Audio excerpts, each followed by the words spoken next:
नमस्कार दोस्तों, आप सभी का स्वागत है ई नोशन में। और आज से मैं शुरू करवाने वाला हूँ आप सभी के लिए क्लास 12th के हिस्ट्री के सारे चैप्टर्स करवाऊंगा सीरीज वाइज।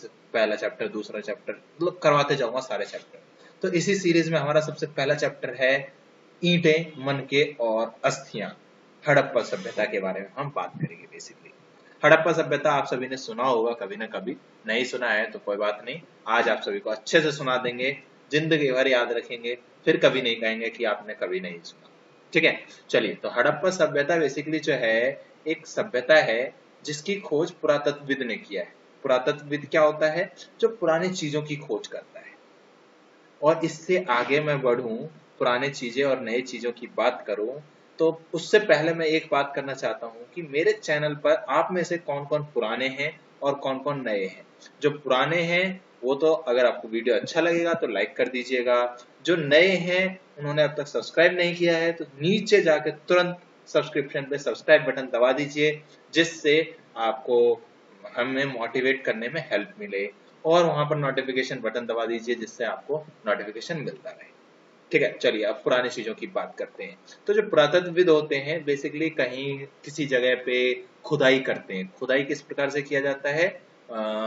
आप सभी ने देखा होगा कहीं घर बन रहा है तो घर बनते टाइम कुछ चीजें मिल जाती हैं, कोई पुरानी सी चीज मिल जाती है, ऐसी चीज जो अनमोल हो। तो वहां पर पुरातत्वविद फिर उसकी खोज करते हैं, वहां पर रिसर्च करते हैं, रिसर्च करके पता लगाते हैं कि ये चीज कहाँ से आई है, कैसे है, किस चीज से बिलोंग करता है, किस राजा के टाइम का है।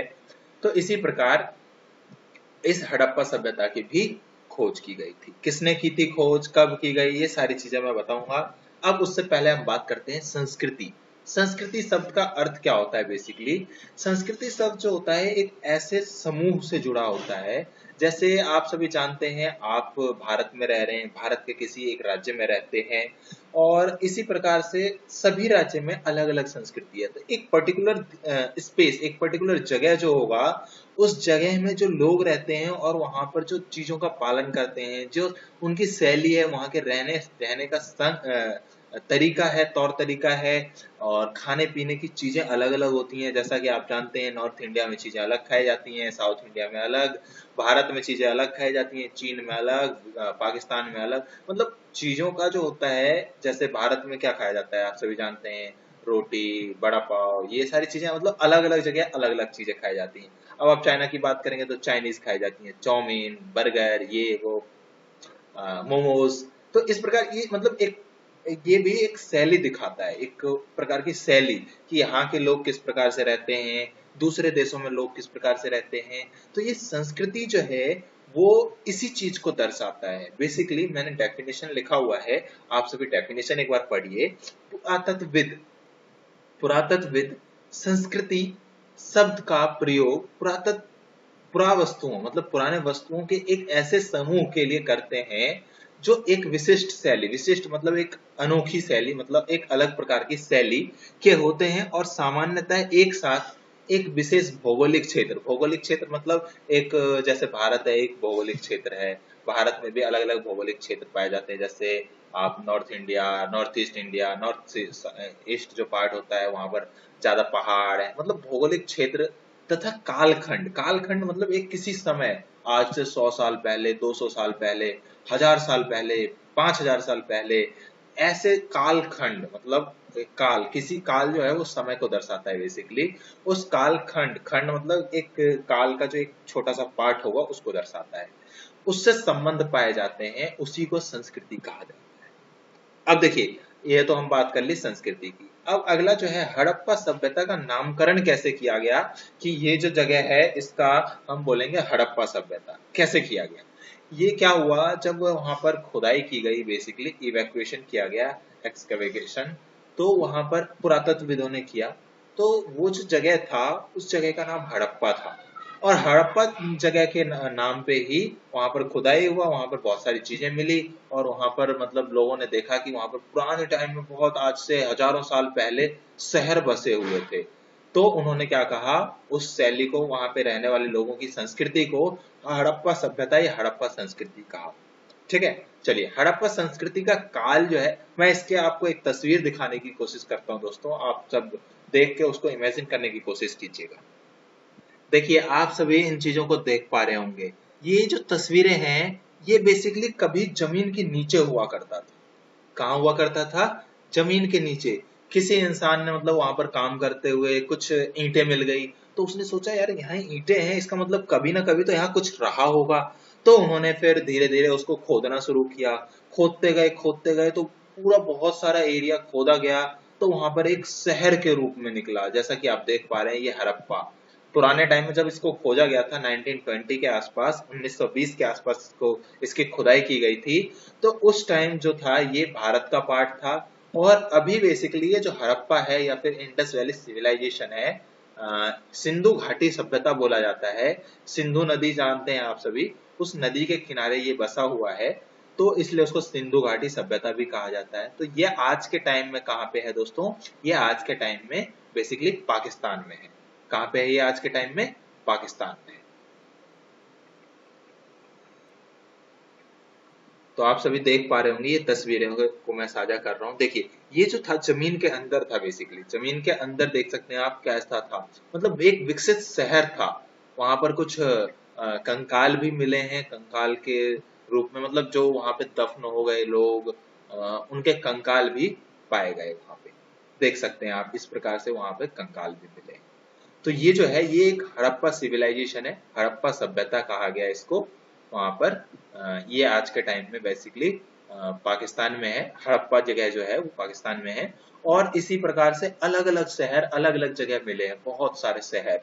तो और शहर भी बहुत सारे हैं जो हरियाणा में हैं, यूपी में मेरठ, मेवात, हरियाणा में कैथल। ये सारे जगह जो है ये पुराने टाइम में बहुत ही विकसित हुआ करते थे। तो इन सभी की भी तस्वीरें मैं आपको अलग अलग दिखाऊंगा दोस्तों। चलिए आगे चलते हैं हम। तो आप सभी सोच रहे होंगे ये जमीन के नीचे ये बचा कैसे रह गया? तो क्या होता है, जब जमीन के नीचे दबता है तो वो कुछ भाग टूट भी जाते हैं, कुछ भाग अच्छा भी बच जाता है। वहां पे मिट्टी जमा होता जाता है, जमा होता जाता है, और वो धीरे धीरे उसको ढक जाता है।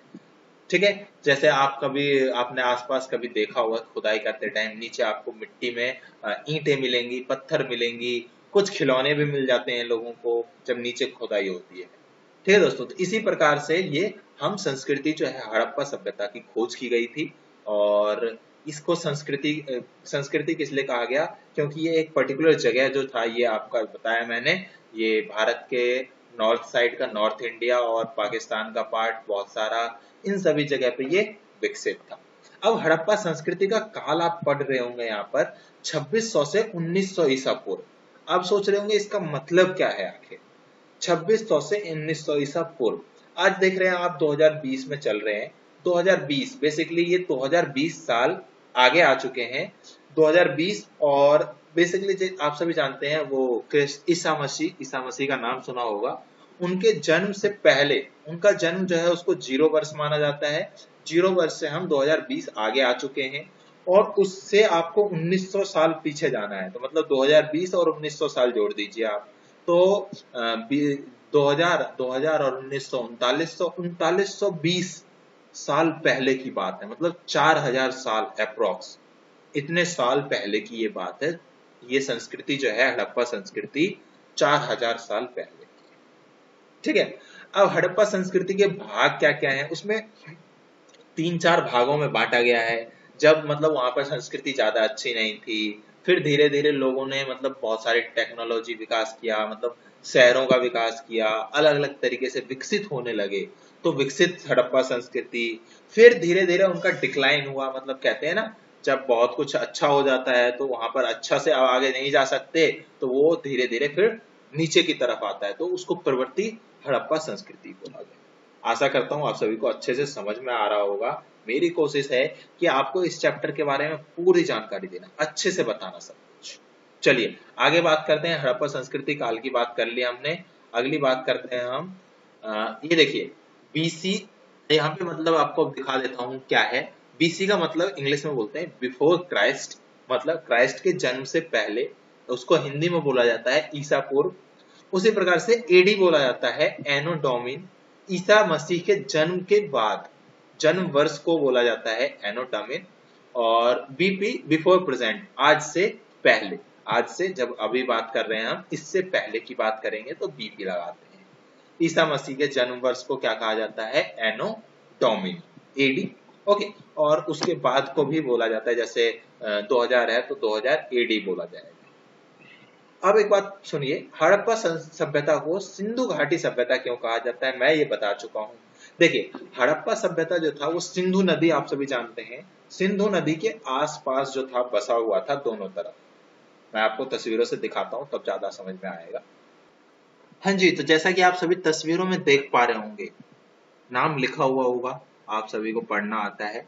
तो देखिए, ये रावी नदी, सतलुज, तो ये इंदस। तो मेन जो नदी है ये सारे जाके कहाँ मिलते हैं, ये इंदस जो है वो सिंधु नदी है, बेसिकली इसको इस सिंधु नदी बोला जाता है, इसमें आके मिलते हैं।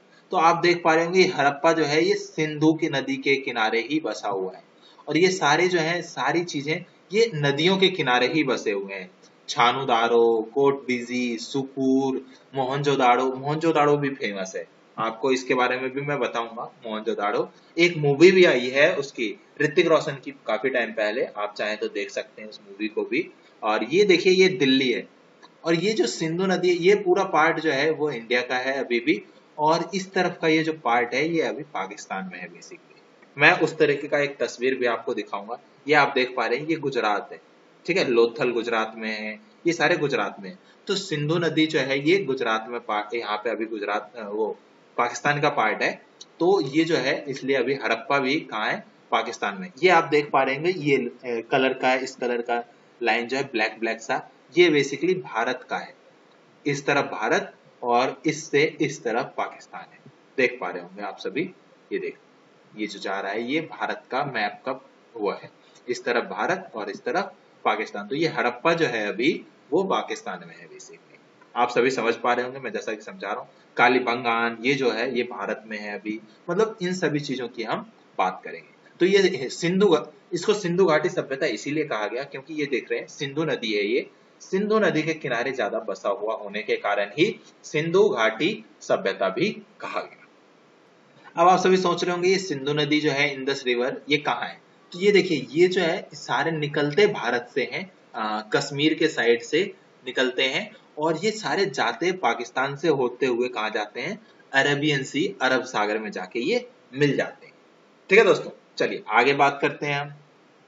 चलिए, ये हो गया। अब आप इसको लाइन लिख लीजिए, इस सभ्यता को सिंधु घाटी सभ्यता इसलिए कहा जाता है क्योंकि यह सभ्यता सिंधु नदी घाटी के आसपास फैली हुई थी। मैंने दिखाया आप सभी को, वो इंडस रिवर के आसपास पूरा फैला हुआ था ये, तो इसीलिए इसको क्या कहा गया, सिंधु घाटी सभ्यता। अब आप सभी सोच रहे होंगे ये नदी के किनारे ही क्यों बसा हुआ था, क्योंकि यह पहले जो है पुराने टाइम में लोग, आज के टाइम में भी खेती बाड़ी मतलब कृषि पर ज्यादा डिपेंडेंट है, उन पर ही निर्भर है।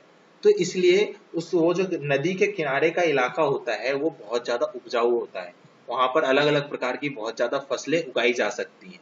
तो इसलिए वहां पर क्या है, हड़प्पा वासी यहाँ पर खेती किया करते थे, इसलिए वहां मतलब वहां की खेती उपजाऊ है, तो इसलिए वहां पर लोग ज्यादा बस गए जाके। चलिए अगली बात करते हैं, हड़प्पा सभ्यता की जानकारी के प्रमुख स्रोत, मतलब हड़प्पा सभ्यता जो है उसकी जानकारी हमें मिली कैसे, कि वहां क्या क्या है, ये कितने टाइम पुराना है। तो वहां के घर, सबसे पहला क्या है, वहां पर जो घर बने हुए हैं, खुदाई किया गया और वहां पर घर जो मिले। मृत भांड मतलब मृत जो शरीर हैं और मतलब उनकी जो हड्डियां हैं उनसे भी पता किया गया। इसी प्रकार आभूषण, अब देखिए वहां पर क्या होता है, जब हम खुदाई किया गया, वहां पर खुदाई किया गया पुरातत्वविदों द्वारा, तो वहां पर आभूषण मिले। तो आभूषण की एक डेटिंग की जाती है, कार्बन डेटिंग बोला जाता है उसको, मतलब एक्सपेरिमेंट करके उस पर पता लगाया जाता है ये कितने साल पुराना है। आभूषण पे नहीं करा जाता है ये, बेसिकली ये हड्डियों पे किया जाता है कि ये कितने साल पुराना है। तो वहां पर जो हड्डियां मिली हैं उससे अंदाजा लगाया गया कि ये कितने साल पुराने हैं। फिर वहां पर औजार मिले, मुहरे मिली, मुहरे स्टैंप जिसको बोलते हैं, आपने देखा होगा स्टैंप लगाते हैं ना। और फिर इमारतें और खुदाई से मिले सिक्के, वहां पर सिक्के भी मिले, उसके कॉपर के सिक्के और भी सोने के सिक्के, चांदी के सिक्के, मतलब अलग अलग प्रकार के वहां पर सिक्के प्राप्त हुए। चलिए दोस्तों आगे बात करते हैं, सिंधु सभ्यता के निर्माता किसको कहा जाता है। ठीक है, सिंधु सभ्यता के अंतर्गत उत्खनन में मुख्य 4 प्रकार के अस्थि पंजर कंकाल मिले। मतलब अब ये बात कर रहे हैं कि ये जो लोग हैं वहां के, वो कहाँ से आए थे, वो लोग कहाँ कहाँ के लोग वहां पर आकर बस रहे थे, मतलब उससे पता लगाया जाएगा। अस्थि पंजर कंकाल जो है उनकी हड्डियों से पता लगाया जाएगा, उनका डीएनए टेस्ट किया जाएगा, डीएनए से पता लगाया जाएगा। आप सभी डीएनए सोच रहे होंगे क्या होता है, तो डीएनए बेसिकली जो होता है वो साइंस वालों को पता होगा, और साइंस वाले तो बेसिकली पढ़ नहीं रहे होंगे, आर्ट्स वाले पढ़ रहे होंगे, तो इसलिए मैं डीएनए के बारे में भी बता देता हूँ। डीएनए से पता लगाया जाता है कि हम किस प्रजाति से बिलोंग करते हैं। ठीक है दोस्तों, तो डीएनए जो है काफी टाइम बाद थोड़ा चेंज होता है और बहुत ज्यादा मिलता है। तो वहां पर जो लोग थे उत्खनन में मिले, जो हड्डियां थी, पसलियां, अस्थि पंजर, वो कहाँ के थे? प्रोटो ऑस्ट्रोलाइड, भूमध्य सागरीय, अल्पाइन और मंगोलियन, ये यहाँ की हड्डियां वहां पर मिली। चलिए, इसके आधार पर यह सभ्यता स्वीकार की गई है, मतलब इन चारों के आधार पर ही उस सभ्यता को स्वीकार किया गया है। इसके निर्माण में मिश्रित प्रजातियों के लोगों का स्थान था। वैसे तो इनका संस्थापक द्राविड़ को माना जाता है। द्राविड़ एक प्रजाति है, क्या है? एक प्रजाति है द्राविड़, आर्य, मतलब ये अलग अलग प्रजाति है। आज के टाइम में साउथ इंडिया में द्राविड़ों को, मतलब उनका डीएनए जो है द्राविड़ से ज्यादा मैच करता है, ऐसा माना जाता है। जो बाद में दक्षिण भारत में पलायन कर गए, देख सकते हैं आप, दक्षिण भारत साउथ इंडिया में पलायन कर गए, उनको द्राविड़ बेसिकली। ठीक है, चलिए, ये हो गया, हमारी बात कर ली हमने उनके प्रमाण कैसे मिले, कैसे हम मानते हैं। अब कुछ स्थल, कुछ जगह के नाम हैं जो हड़प्पा सभ्यता के प्रमुख स्थलों में से एक थे, और बाकी वर्तमान में कुछ पाकिस्तान में है, कुछ भारत में भी है। जैसे देखते हैं, ये एक नागेश्वर है, नागेश्वर गुजरात में है, और वो कहाँ है? भारत में है। बालाकोट, बालाकोट जानते हैं आप, पाकिस्तान में है। चुहंदुड़ो, चुहंदुड़ो कहाँ है? चुन्हदुड़ो पाकिस्तान में है। कोट दीजी पाकिस्तान में है। धोलावीरा गुजरात में, लोथल गुजरात में। मैंने ये दिखाया भी था अभी आपको उन तस्वीरों में, कहें तो आपको एक बार और दिखाऊंगा अभी मैं। कालीबंगान और बनावली हरियाणा में है, राखीगढ़ी हरियाणा में, और इस प्रकार से और भी बहुत सारे स्थल हैं। ये जो है मेन स्थल है, प्रमुख स्थलों का नाम है। ठीक है, देखिए तस्वीरों में दिखाता हूँ। देखिए ये जो अलग अलग, देखिए ये कालीबंगान, बनावली, राखीगढ़ी, रूपपुर, ये है मिठाथल, दिल्ली, यहाँ पे आप देख पा रहे होंगे, ये हरियाणा का एरिया है पूरा।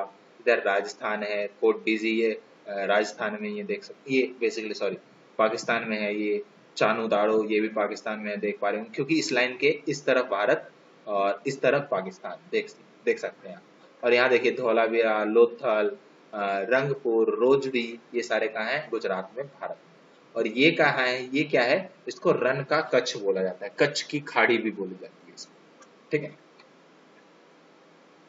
अब देखिए ये इधर काला है जो, ये इस तरफ पाकिस्तान है, इससे उस तरफ जो है वो दूसरा देश अफगानिस्तान हो सकता है, या फिर और भी जो दूसरे देश हैं इधर, इराक वगैरह, वो हो सकते हैं। ठीक है, और इन नीले जो नीले दिख रहे हैं आपको, ये नदियों को दर्शाता है। ये नीले नीले लाइंस जो हैं, ये इधर भी, ये सारे क्या है? ये नदियां हैं। ठीक है, और ये नाम जो है, ये आप देख पा रहे होंगे, ये जगह का नाम है। ठीक है, अब मैं समझ सकता हूँ कि आपको समझ में आ गया होगा। ये है इंटरनेशनल बॉर्डर बोला जाता है इसको, अंतरराष्ट्रीय बॉर्डर। ठीक है, तो ये इधर भारत, ये इधर पाकिस्तान, और यहाँ पे इससे इधर पाकिस्तान, और इससे इधर अफगानिस्तान। ठीक है, चलिए, और ये नदियों को नाम दर्शाता है। अब चलिए हड़प्पा सभ्यता की बस्तियों के बारे में बात करते हैं। हड़प्पा सभ्यता की बस्तियां जो है दो भागों में विभाजित थी। पहला जो था वो था दुर्ग। दुर्ग आप सभी जानते हैं, दुर्ग, ये कच्ची ईंटों की चबूतरे पर बनी होती थी। कहाँ बनी होती थी? कच्ची ईंटों की चबूतरे पर। दुर्ग को दीवारों से घेरा गया था। दुर्ग पर बनी संरचनाओं को प्रयोग संभवतः विशिष्ट सार्वजनिक प्रयोग के लिए किया जाता था। फिर निचला शहर, मैं आपको ये दिखाऊंगा तस्वीरों में, ज्यादा समझ में आएगा। आप ये सभी, एक और बात, थोड़ा लेट बोल रहा हूँ लेकिन बोल रहा हूँ मैं, नोट्स जरूर बनाइएगा। नोट्स बनाना बहुत ही इंपॉर्टेंट है, नोट्स नहीं बनाएंगे तो बहुत ज्यादा समस्याओं का सामना करना पड़ सकता है। तो नोट्स बनाते रहिए इन चैप्टर्स का, जिससे आपको रिवीजन में हेल्प मिले और याद करने में भी हेल्प मिले। ये बेसिकली मैं क्वेश्चन आंसर टाइप में ही करवा रहा हूँ आपको। ये अगर आपने याद कर लिया तो आपको 90 से ऊपर और 100 से नीचे, क्योंकि 100 से ज्यादा ला नहीं सकते आप लोग, तो 100 से नीचे मतलब 100 मार्क्स का अगर एग्जाम होता है 100 मार्क्स का, तो 100% लाने की संभावनाएं आपकी बढ़ जाती है, आप ला सकते हैं। बस आपके अंदर कैपेबिलिटी होनी चाहिए और आप इसको रिवाइज करते रहें, इससे बाहर कुछ नहीं है। ठीक है, चलिए निचला शहर और दुर्ग। बेसिकली जानते हैं आप सभी, एक शहर जो होता है उसमें एक दुर्ग होता है और एक निचला शहर। निचले शहर में क्या होता है, आवासीय भवनें जहां लोग रहते हैं, नॉर्मल नागरिक रहते हैं, उसमें निचले शहर में रहते हैं। ठीक है, मैं आपको एक तस्वीर में दिखाने की कोशिश करूंगा दुर्ग और निचला शहर दोनों। ये देख पा रहे होंगे, ये जो है ये दुर्ग टाइप में है, ये फिर निचला भाग है। ये ग्रेट बाथ है, मतलब जहां पर नहाने के लिए बनाया गया था। और इस प्रकार से मतलब आपको तस्वीरें और भी दिखाने की कोशिश करूंगा मैं, अलग अलग प्रकार की। आप भी कोशिश कीजिए इस पर रिसर्च करने की, काफी ज्यादा तस्वीरें अच्छी अच्छी मिलेंगी आपको, अच्छा लगेगा। सर्च कर सकते हैं आप गूगल पे, नेट पे जाके हड़प्पा सभ्यता के बारे में बहुत सारी चीजें मिलेंगी। तो ये आप सभी को लिख लेना है अच्छे से। चलिए, हड़प्पा सभ्यता की सड़कों और गलियों की विशेषताएं। इसकी गलियों की विशेषताएं बहुत ही अच्छी थी। आप सभी अगर सेक्टर्स से गए होंगे कभी, आपने देखा होगा सेक्टर में क्या होता है, 90 डिग्री पे गलियां होती हैं, सड़कें होती हैं। 90 डिग्री की मतलब इसका है कि बिल्कुल स्ट्रेट सड़कें। इस कोने पे आप खड़े होते हैं तो दूसरे कोने को आप देख सकते हैं। इस प्रकार की मतलब सड़कें बनाई गई थी। नालियों की तो विशेषताएं ही अलग थी, मतलब बहुत ही अच्छा, जिसे कहते हैं ना आज के टाइम में वैसे शहरों में भी नहीं पाया जाता है। तो हड़प्पा सभ्यता में सड़कों तथा गलियों को लगभग एक ग्रिड पद्धति पर बनाया गया था। आज के टाइम में ऐसा जो शहर है वो एक चंडीगढ़ है। और इसी प्रकार से नोएडा, ग्रेटर नोएडा का पार्ट भी आप वहां पर जाएंगे तो देखेंगे सारे घर एक जैसे दिखेंगे आपको, सारे घर, मतलब किसी भी गली में घुस जाएं आपको घर सारे एक प्रकार के दिखेंगे। जैसे फ्लैट्स बोलते हैं ना जिसको, फ्लैट, तो फ्लैट तो एक ही बिल्डिंग में होता है, लेकिन घर अलग अलग घर भी एक ही प्रकार से। अगर कोई 2 मंजिल का है तो सारे घर उस गली में 2 मंजिल के मिलेंगे। तो इस प्रकार से उस टाइम भी ऐसी एक मतलब प्रणाली थी, बहुत ही सुदृढ़ प्रणाली। ये एक दूसरे को समकोण मतलब 90 डिग्री पर। जब निकास प्रणाली अनूठी थी, घरों के गंदे पानी की नालियों को गली की नालियों से जोड़ा गया था।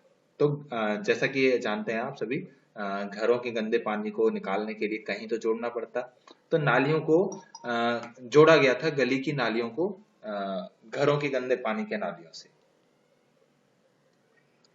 जल निकास प्रणाली अनूठी थी, बता दिया। सड़कों के साथ साथ नालियों को बनाया गया था, जो सड़क थे उनके दोनों तरफ नालियों को बनाया गया था। सड़कों और गलियों के अलग अलग अगल बगल आवासों को बनाया गया था, मतलब सड़क जो है और गली जो है उनके आसपास जो है दोनों तरफ घर बनाए गए थे, आवास रहने के घर। हड़प्पा सभ्यता में भवन निर्माण। हड़प्पा सभ्यता में मकानों की योजना आंगन पर आधारित थी। आंगन, आंगन जानते हैं आप सभी, आंगन मतलब घर के आगे जो जगह होता है उसकी उस पर आधारित थी, जिसमें शौचालय, स्नानागार, रसोई घर, शयन कक्ष मतलब सोने की घर कमरा आदि के अतिरिक्त अन्य कमरे भी मिले, मतलब अलग अलग प्रकार के अलग अलग कमरे वहां पर मिले इन घरों में। मजबूती के लिए नींव निर्माण की जाती थी। देखिए, उस टाइम भी नींव का निर्माण किया जाता था, नीचे नींव दिया जाता था जिससे मजबूती रहे।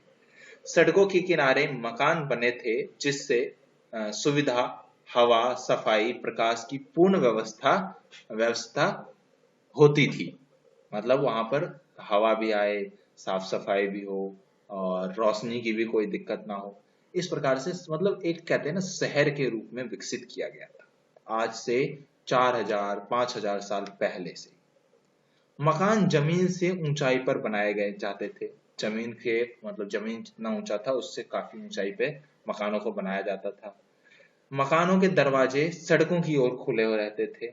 मकानों के प्रवेश द्वार मुख्य मार्ग की अपेक्षा गली की ओर खुले होते थे। मकानों के प्रवेश द्वार जो थे मेन रोड की तरफ ज्यादा नहीं खुलते थे, वो गली की ओर ज्यादा खोले जाते थे, जिसके कारण बाहरी हलचल, शोरगुल एवं प्रदूषण से सुरक्षित होगा, राहत रहेगा, मतलब घरों में ज्यादा शोरगुल ना आए, मतलब सुरक्षा रहता है बेसिकली। सड़कों के किनारे किनारे पानी की निकासी के लिए नालियां बनी होती थी, बता चुका हूँ। और नालियों को ढकने की व्यवस्था थी। नालियों को खोला नहीं रखा जाता था जिससे बीमारी ना फैले, इसलिए वहां नालियों को ढका जाता था, आज से 4 से 5 हजार साल पहले। और आज के टाइम में देखिए बहुत सारी नालियां ऐसे ही खुली पड़ी हैं, कोई कहीं पानी निकाल रहा है, कोई कहीं, मतलब कोई व्यवस्था प्रणाली, कोई अच्छी प्रणाली नहीं है। नालियों को फर्श से ढका जाता था। नालियों में थोड़ी थोड़ी दूर पर शोषक कूप लगे रहते थे। शोषक कूप बेसिकली मतलब हवा जाने के लिए, जिनमें गंदगी रुकी रहती थी। शोषक कूप हवा जाने के लिए भी होता है, और वो बोलते हैं ना, वो जाली टाइप में लगाया जाता था जिससे गंदगी आगे ना जाए और वहीं से साफ सफाई कर दी जाए। पक्की ईंटों का प्रयोग बहुत अधिक मात्रा में किया गया था। पक्की ईंटें बहुत ज्यादा प्रयोग की गई वहां पर। हड़प्पा सभ्यता में सार्वजनिक भवन, चलिए हड़प्पा सभ्यता में सार्वजनिक भवनों की क्या विशेषता थी, क्या बात, मतलब क्या क्या कैसे कैसे बनाए गए थे। तो सिंधु घाटी सभ्यता को 2 भागों में विभाजित किया गया, जिसके ऊपरी हिस्से में सार्वजनिक भवन व निचले हिस्से में व्यक्तिगत आवास बनाए गए थे। 2 भाग अलग अलग होते थे। एक ऊपरी हिस्सा जहां पर सार्वजनिक भवन होता था, जहां पर लोग आपस में मिलते थे, वार्तालाप करते थे, बातचीत करते थे, और जैसे पूजा पाठ या फिर मतलब किस इस प्रकार के कोई भी कार्य करने के लिए वो इकट्ठा होते थे, तो वो सार्वजनिक भवन होता था। और निचले हिस्से में अपने अपने घर होते थे सभी के। उत्खनन मतलब खोदने में सार्वजनिक या राजकीय भवनों के अवशेष मिले हैं। एक अवशेष मोहनजोदड़ो से मिला है, जो 70 मीटर लंबा और 24 मीटर चौड़ा है। देख सकते हैं एक राजकीय भवन है, कितना मीटर, 70 मीटर लंबा है और 24 मीटर चौड़ा। यह स्मारक उस काल की संपन्नता का परिचयक है। मतलब उस काल कितना, मतलब वो जो टाइम था वो कितना संपन्न था, उस चीज को ये इमारत जो है, ये भवन है, राजकीय भवन, वो दर्शाता है। यहाँ पर ही 71 मीटर लंबा व इतना ही चौड़ा एक वर्गाकार कक्ष का अवशेष प्राप्त हुआ, जिसमें 20 स्तंभ भी लगे हुए थे। तो वहां पर कुछ प्रकार का कार्य किया जाता होगा, सामान रखने का या फिर मतलब अनाज वगैरह रखने के लिए उसको यूज किया जाता है। एक अनुमान के अनुसार इस भवन का उपयोग आपसी विचार विमर्श, धार्मिक आयोजन, सामाजिक आयोजन के लिए किया जाता होगा। मैं ये बता चुका हूं आपसे। चलिए अगली बात करते हैं। हड़प्पा सभ्यता में विशाल स्नानागार, बहुत बड़े बड़े स्नानागार हुआ करते थे। स्नानागार जो है मतलब आज के टाइम में सभी के घरों में होते हैं, उस टाइम सभी के घरों में भी होते थे। और एक विशाल स्नानागार जो कि 11 मीटर लंबा और 7 मीटर चौड़ा और 2.43 मीटर गहरा, इसके तल पर सीढ़ियां बनी हुई थी। बेसिकली जो आज के टाइम में स्विमिंग पूल कहते हैं आप, इस प्रकार का ही वहां पर एक विशाल स्नानागार बनाया गया था। यह सीढ़ियां जो थी वो पक्की ईंटों से बनाई गई थी, कोई दिक्कत नहीं था। स्नान कूट के चारों ओर कमरे बने हुए थे। सोचिए आज से 4000 5000 साल पहले ऐसे स्नानागार बने हुए थे, जो कमरे बने हुए थे, और वहां पर लोग जाते थे। जो भी कार्य करना है, स्नान करना है और धार्मिक कार्य करना है, तो वहां पर करते थे। बरामदे भी बनाए गए थे। स्नान कुंड के कमरे के समीप एक कुआं बना हुआ है, जिसमें पानी कुंड में आता था। सोचिए कुएं से पानी कुंड में आता था, और कुंड के गंदे पानी की निकासी एक अन्य दरवाजे द्वारा की जाती थी। इसकी तस्वीर मैं आपको जरूर दिखाऊंगा। गंदा पानी फिर बड़ी नालियों के माध्यम से शहर से बाहर निकल जाता था। फिर अगली बात करते हैं। स्नानागार की दीवारों के निर्माण में सीलन से बचने के लिए टावर या तारकोल का प्रयोग किया गया था। सोचिए आज से 5000 साल पहले कितनी विकसित प्रणाली थी। मतलब वहां पर उसको सीलन से बचाने के लिए तारकोल का प्रयोग किया गया, टावर का प्रयोग किया गया। पूरे स्नानागार में 6 प्रवेश द्वार होते थे, मतलब 6 तरफ से, देखिए 4 तरफ से नहीं, 6 तरफ से लोग अंदर जा सकते थे। गर्म पानी की व्यवस्था थी। ओहो, स्टीम बाथ, आप स्टीम बाथ भी ले सकते थे आज से इतने साल पहले। मतलब गर्म पानी की व्यवस्था थी, अगर सर्दी में नहाने गए हैं वहां पे तो आपको गर्म पानी भी मिलेगा। आज के टाइम में भी गर्म पानी में कई तो लोग ऐसे होते होंगे बेचारे, ठंडे ठंडे पानी से नहाना पड़ता होगा, फिर वो गाना गाते होंगे, ठंडे ठंडे पानी से नहाना चाहिए। चलिए कोई बात नहीं, आगे बात करते हैं। हड़प्पा सभ्यता में जल निकास प्रणाली, इसको हम अगले चैप्टर में करेंगे, अगले वीडियो में करेंगे।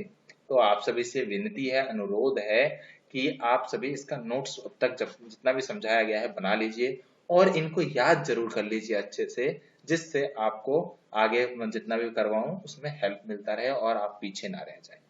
तो मैं आपको हड़प्पा सभ्यता में जल निकास प्रणाली अगले वीडियो में करवाऊंगा। और अगर आप सभी ने अभी तक सब्सक्राइब नहीं किया है तो प्लीज सब्सक्राइब जरूर कर लीजिए, और अगर वीडियो अच्छा लगा तो लाइक भी कर दीजिए। और अगले वीडियो को आपको जो देखना है तो उसके लिए बेल आइकन जरूर दबा दीजिए, जिससे आपको नोटिफिकेशन मिल जाए और आप तुरंत उस वीडियो को देख पाए। तब तक के लिए thank you so much. Thanks a lot for watching this video.